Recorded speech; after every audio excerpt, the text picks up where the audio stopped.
Hi అండి. ఈరోజు మామిడికాయ పెరుగు పచ్చడి తయారీ విధానం. బాగా కడిగి బాగా తొక్క తీసిన తర్వాత సన్నగా కట్ చేసుకున్న మామిడికాయని బాగా తురుముకోవాలండి. అందులో తురిమిన మామిడికాయ ముక్కలు వాటర్లో వేసుకొని, ఇది నేను ఎప్పుడు తయారు చేయలేదండి ఈ రెసిపీ. మా వారు కొత్తగా ఎక్కడ చూశారు, అందుకే తయారు చేస్తున్నారు. ఎన్ని మామిడికాయ ముక్కలు అయితే తురిమామో అన్ని ఉల్లిపాయలు కూడా తురిమేసి సన్నగా ఉల్లిపాయ ముక్కలు మామిడికాయ ముక్కలు మొత్తం కలిపేయాలండి. చూడండి ఎలా కలుపుతున్నారో. అలా కలుపుకొని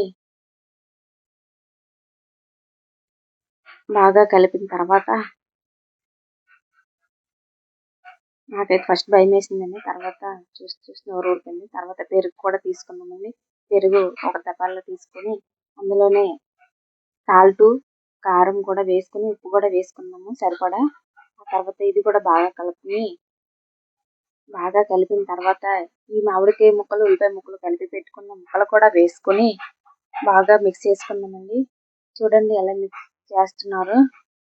అసలు చూస్తుంటేనే నోరు ఊరిపోతుందండి. అసలు చూడండి మా బాబు మధ్యలోనే తినేస్తాను. తర్వాత పోపు తాలింపు పెట్టుకున్నామండి.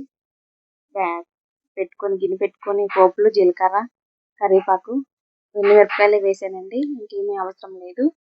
బాగా కలిపిన తర్వాత ఇందులో వేసి కలిపేసుకోవడమేనండి. అయిపోయిందండి పచ్చడి. చాలా సింపుల్. అసలు ఉందండి తింటే. నాకైతే ఫస్ట్లో ఎలా ఉంటుందో అనుకున్నాను. ట్రై చేయలేదు. ఇదే ఫస్ట్ టైం. ఎక్కడ చూసారో మా వారు తెలియదండి. ఇలా కలుపుతుంటే మా పిల్లలు చూడండి రెడీగా ఉన్నారు తినడానికి. తిని వాళ్ళ ఫేస్లో చూసి మీరు వెంటనే తినేయాలనిపిస్తుంది చేసుకొని. అంత టేస్టీగా చేశారు మా వారు.